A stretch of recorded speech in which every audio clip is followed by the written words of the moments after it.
Welcome to B2B Sales Trends, the podcast dedicated to sales leaders in the B2B space, where we share conversations about innovative and successful sales transformations to keep you up to date on the latest trends. This podcast is brought to you by Global Performance Group. Welcome to yet another fabulous episode of the B2B Sales Trends podcast, my lovely people. The show that brings you hacks, tips, tricks, thought leadership to the topic of B2B selling. My name is Harry Kendlbacher, and today I am super pleased and happy to have Mark Conley with me. Mark is the VP for the partner organization in the Americas for Cohesity. Welcome to the B2B Sales Trends podcast, Mark. Thank you, Harry. I've been looking forward to do this for a long time. Fabulous. Mark, give us a bit of an introduction to kick this off about you, your role, and your organization. Sure. I've been in technology sales my whole career, Harry. I was entranced by it early in my life and was lucky enough to fall into it and began working for manufacturers and vendors like Cohesity a long time ago. I've been a salesperson. I've been a sales manager most of my life. I worked for companies like Sun Microsystems, like Commvault, like NetApp, some big companies.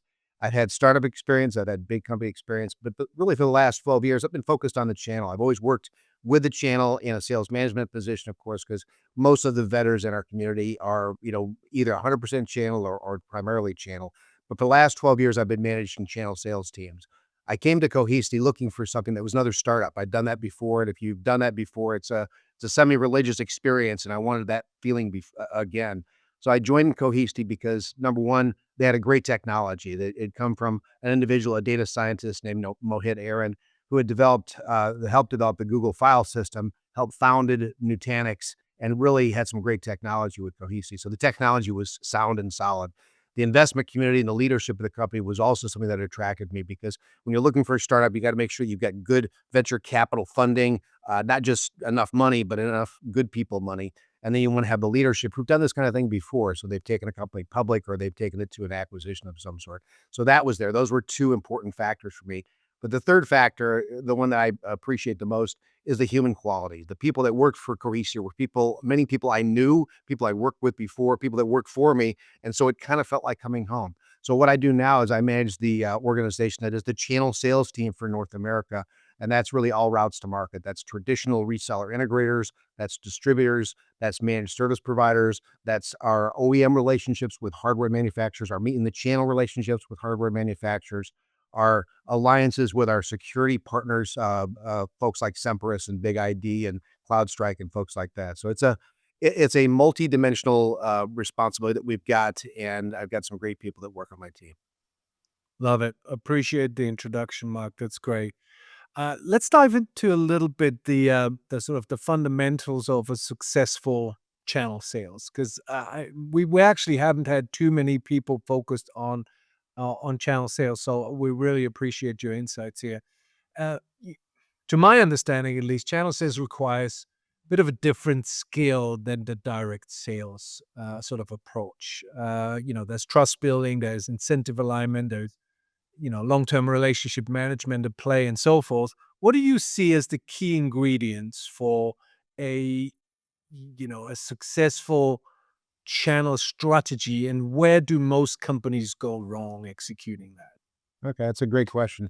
It's first you have to remember that channel salespeople are salespeople. They're there for a reason. They've been in sales roles before. There's very few people that have spent their entire career in channel sales. They've probably been as an account manager, account executive. They've probably been a sales manager, and they've learned the basics of sales management. And it's those people that are best at their job. If they've been in channel sales their whole life, they've probably got some deficits there that they need to work on. So number one, they've got to be channel salespeople. Number two, they have to understand that they're not in the driver's seat. If we're traveling on a journey in a car, the driver is probably the account executive, and maybe the person that's navigating is the SC, the systems engineer that's helping them with the technical aspects of the sales pursuit.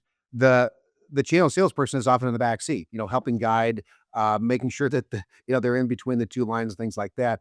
You've got to manage a lot of different objectives and expectations. You've not only got to be the advocate for the partner organization that you're representing there, and maybe there's 2 or 3 partner organizations in that transaction because it could be a hardware manufacturer that's involved in it. It could be, like I said before, it could be a security alliance organization that has a vested interest in this. Certainly, there's an integrator partner, so you've got a lot of interest at heart there. And of course, you still work for the company you work for, so you want to make sure that the objectives of the company are met. So you're managing a lot of different factions within the sales process.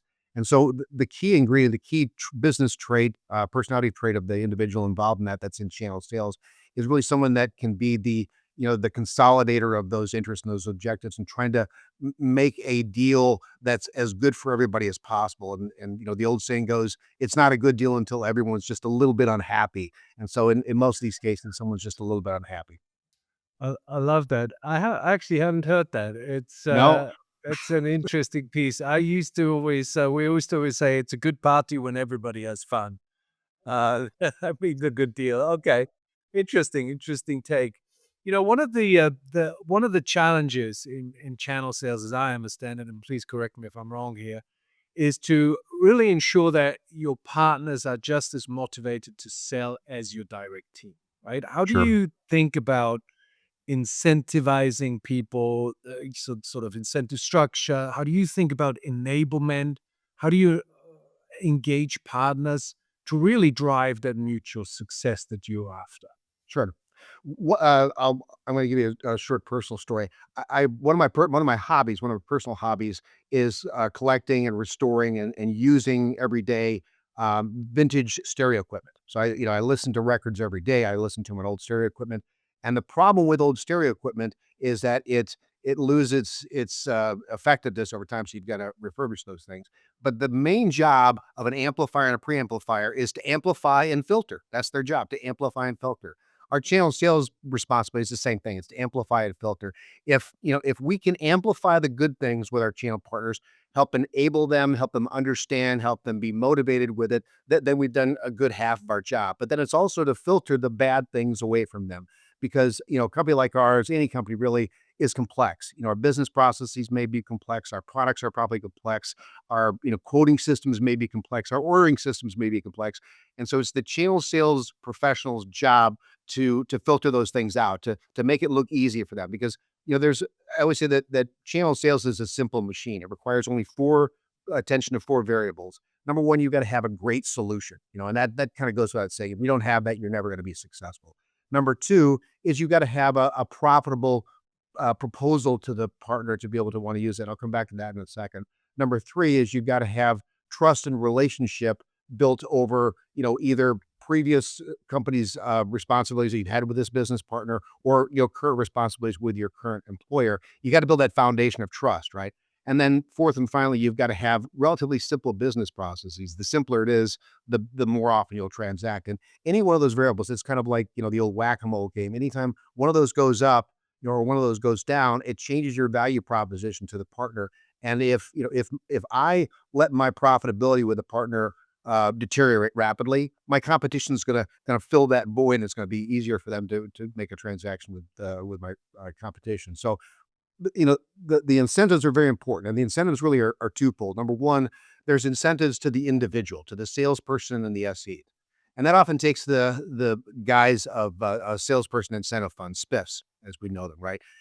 If we want to get net new accounts out of any organization, giving them an incentive to do that, besides the normal gross profit and the commission they earn on that, is going to be really important. They may see a 1,000, a 5,000, a 10,000, even a $20,000 SPIF to sell a new deal if it's large enough, and they may be splitting that with their SEs, and the SEs are very important in that sales process. So it's important to have that front end incentive for our partners. Now, it's also important to have a good back end incentive for the organization. There's individual incentives and there's organizational incentives because you can't do it with just one or the other. You can drive salesperson's behavior, account executives' behaviors with incentives, but if the organization says, no, I'd really rather do business with this competition of who you're trying to sell, they're going to mandate that either those stiffs are taken off the table or those salespeople quit focusing on that. So you've got to have a healthy balance between those two incentives.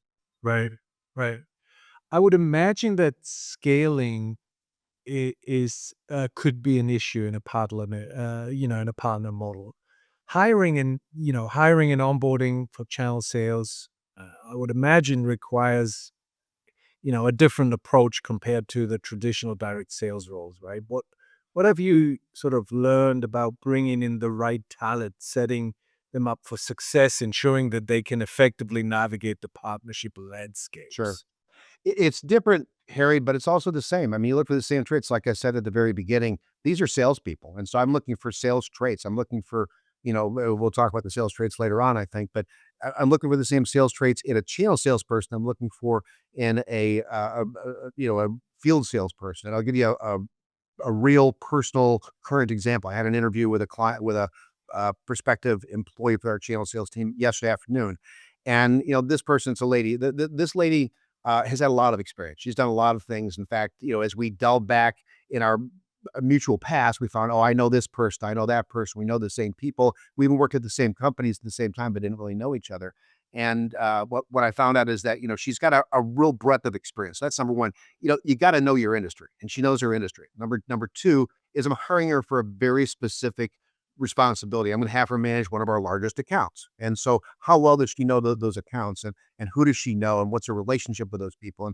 And she was very well versed in that. She really had some great relationships, and it was even to the point where she had a relationship with an individual that I'd not been able to connect with personally. I just had a hard time. He doesn't respond well to me, and I said, "How do I get through to that person?" And we talked about that a bit, and she didn't really have the right idea for me, but she gave me the idea in the conversation of something I'm going to try to get this person, on my side. So you got to have someone who knows their industry, knows the role that they're going to do, and the thing that's really hard to put into words, you got to like them. You got to like this person.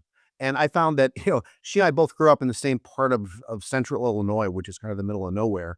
And we went to the same college, and we listened to the same music growing up, and you gotta like them when you're working with an integrator and they've got a great big sales floor, they've got 20, 30, 100, maybe a few hundred people, salespeople on the floor. The thing you want is you want the channel salesperson to walk down the aisles and people want to talk to that person. They like that person. They know that there's a value there from a business perspective. They want to talk to them. The worst thing that could happen is when that person walks the hallway, people pick up their phone. I'm on the Yeah. phone. I really don't have time to talk to this person. Right. Right. Right. So it's really knowledge, relationship, and likability. It's so interesting with all these new things in entering the B2B selling world, and maybe AI and the different buying behaviors and all these things. In the end of the day, it comes often down to a few very basic things, right? It And does. it's so interesting that these things really remain. And going back to your story about the music that you listen to, the records and so forth. It's so interesting that those core elements really remain. They do. Mal, we've we had a pre-meeting to this recording, and I made a note on something that I'd like you to elaborate a little bit, which is you mentioned about the importance of ego, empathy, and risk taking. Right. Can you explain a little bit to our audience what your take is on that and what your point is? That'd be great. Yeah, this is something that I picked up from a Harvard Business Review study that was published in 2006. And you know, I don't pretend to be the most intellectual person in the world, but sometimes I get a chance to read those sorts of things. And I read Uh-huh. it, and I thought this really resonates because it was simple. They had interviewed salespeople mostly from manufacturing and insurance industry. And insurance Mhm. industry is a tough sales job, as Yeah. probably most of us know. And they interviewed successful salespeople and unsuccessful salespeople, and they found that the successful people shared two common traits, and they only had two, but I've added to that two more. But they had two common traits. Number one was empathy. They had a strong ability to understand the person that they're selling to, what they needed, and to try to position what they had to what they needed. So, in this conversation, you and I are in a sales conversation right now, Harry. And so what I think you want is you want somebody who's going to add value and make your listeners think, that's something I can use. That's something that's interesting. And so I'm going to try to make sure that what I say, is geared towards your audience. That's the empathy part of things. It's understanding what the other person wants and trying to give them that thing, either in reality or in perception. So that's number one, empathy. Secondly, is they've got to have a resilient ego. I'm not talking about the kind of ego that says, I'm bigger, I'm stronger than the next person, but it's a resilient ego. It's one that, that can wake up in the morning and think it's going to be a great day no matter what happened yesterday. And not everybody has that naturally, so you have to develop it. But like as an example for me, I wake up every day thinking today is going to be the best day. That's what always happens to me. And and forgive my language here for a second, but by the time the day is done, I've had to eat a shit sandwich. Something bad has happened to me. But at least I eat every day, and so I look at as the net positive. So you got to have a resilient ego. You've got to be able to. You've got to have a need to conquer, and that's what where the ego comes in, and you've got to have resilience. So that's number two. But the two I've added to that is I think you have to have a healthy degree of risk taking. You've got to, be willing to try to do things, to commit to doing things that you may have never done before. You don't really know that they're true, but you think that they're true based on experience, based on, the conditions present there. And as an example, we were on a forecast call just before this, and we were talking about a deal at a large financial institution. And, it's complicated because this financial institution is trying to consider whether they buy through traditional resellers or through the marketplace. And I had to make a commitment to something that I wasn't sure that was going to be true. So I got off the phone, I made a quick phone call, I found out what was going on. It's true, luckily, but it's just only because of experience and intuition and willingness to take a risk that those kinds of things happen. And then the fourth thing I'll add to that, you got to know your industry. I mentioned that before when I was talking about the candidate that I was interviewing. You've got to know your industry. You've got to be at least as smart as your competition in that respect. Right. Empathy, resilient, ego, risk taking, and coming back to the knowledge piece, knowing your industry. I love it. Absolutely, couldn't agree more with you. We touched a little bit on it, and we hear this all the time. We do obviously a lot of episodes, and through our work at Global Performance Group, what people are struggling with right now, or organizations, should I say, struggle right now with is how do we increase win rates, right? The win rates are declining. How many deals are we winning, not winning, and so forth? They're struggling with longer sales cycles. So how do we increase deal velocity? So in other words, win more, win them faster. And one of the issues is that there are more and more stakeholders in every Yeah. sort of decision-making process. And the increasing sort of importance of partnerships. How do you see the role of sales leadership in this whole environment? A lot of stakeholders and the pressure on sales cycles, win rates, and so forth. How do you see the role of sales leadership in this case? And what do sales leaders need to be doing differently to really keep their teams competitive in this tough landscape? Well, there's an old saying that you've got to dig your well before you're thirsty. And, developing a strong network, developing a network of people that you've done business with, that you've been in battles with, that built some scar tissue with, that's really, really important because, when you're at the end of the quarter, and the end of our quarter is next week, and when you're at the end of the quarter and a deal is trying to come down and it's stuck for one reason or another, number one, you gotta take full responsibility. It's always your responsibility to get things done, no matter who you are, no matter what your role is. You got to say this is my responsibility.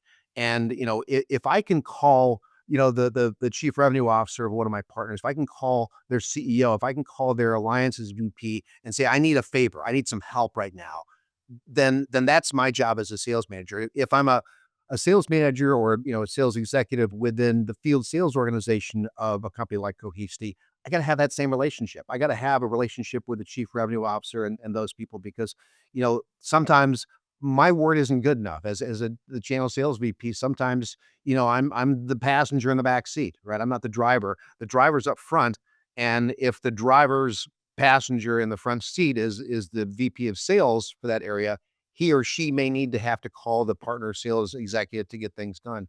So, those are really, really important. If, I get a chance to work with early in career people from time to time and give them advice on how to be successful long term. There's a lot of things I can tell them, but having full ownership, that's number one.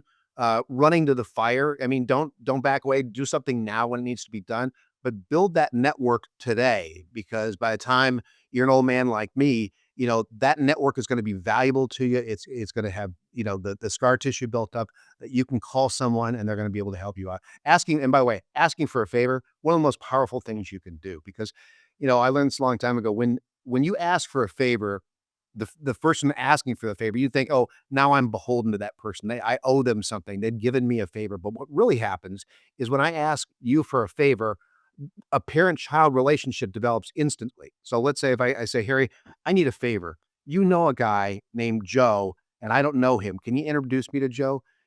You're a parent in that conversation. You want to help me because parents want to help their children. So you're going to say, yeah, Mark, I'll help you because you seem like a good guy. And I know Joe, he's a good guy too. So I'm going to make a phone call, put the two of you together. So asking for a favor is a very important thing.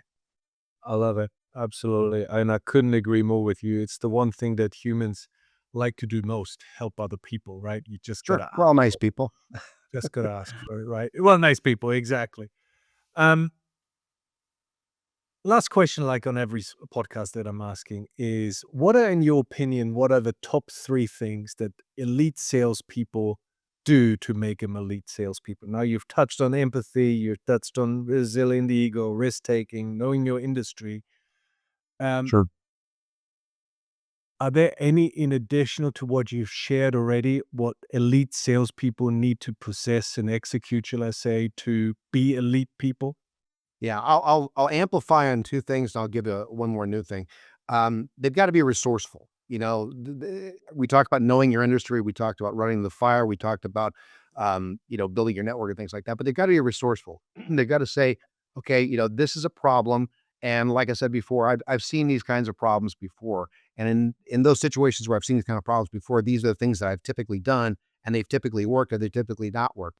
One of the things that I use in my management, approach is I wanna hire really smart people, and I wanna give them as much autonomy, as much rope as they wanna pull out, okay? Because no one's better able to make a decision on a situation that's difficult than the person that's closest to us. They got the most facts, they got the most intuition about what's going on, but for that degree of autonomy, I want a lot of communications. I want them to tell me what's going on regularly. I wanna, hear what's going on for 2 reasons. Number 1, I wanna be able to give them the advantage of my experience. So if I've seen something that's similar to what they're facing right now, I can say, "Well, what I've seen in this kind of situation is this, and this is how I can help." That's a resource that they don't have to themselves. And then the second reason I ask for that level of communications is that if I'm asked by my boss, "What's going on with Harry in that situation that we talked about?" I can say, "I just talked to Harry. He's doing this. We expect this to happen. What's going on?" So resourcefulness is really important, but I'll come back to the ego and the empathy for just a second. You can be too empathetic and you can have too big an ego. If you've got too much empathy, you're a nice guy. And so when someone comes to me and says, I was talking to Harry and Harry's a nice guy. If the first thing they say about Harry is he's a nice guy, he's not the right guy. He's a Yeah. nice guy, but he's probably too empathetic. He's too nice. And Yeah. the person that has too much ego breaks too much glass, does too much damage, and as I always say, they're like a rocket ship. They're either gonna launch off into the stratosphere or they're gonna blow up at the launch pad. And so people with too much ego can really do some damage as well. Love it. Absolutely love it. Great insights, Mark. Thank you. Um, I very much appreciate your time that you spent with us today. Thank you, Mark. And I know our listeners and our community will really appreciate your thought leadership of what you've shared with everybody today. So thank you for taking the time. I hope it's useful. I really appreciate the opportunity, Harry. Thanks. Great. Lovely people, lovely listeners, lovely community. 2 calls to action for you. Go to the b2bsalestrends.com site, share this episode and other episodes with your colleagues, your friends, your loved ones, whoever you think can benefit from the great insights that, for example, Mark shared today. Or go to the B2B Sales Trends podcast on the YouTube channel. Give us a like, give us a subscribe. Until the next time, look after yourself and happy selling to you. Bye-bye.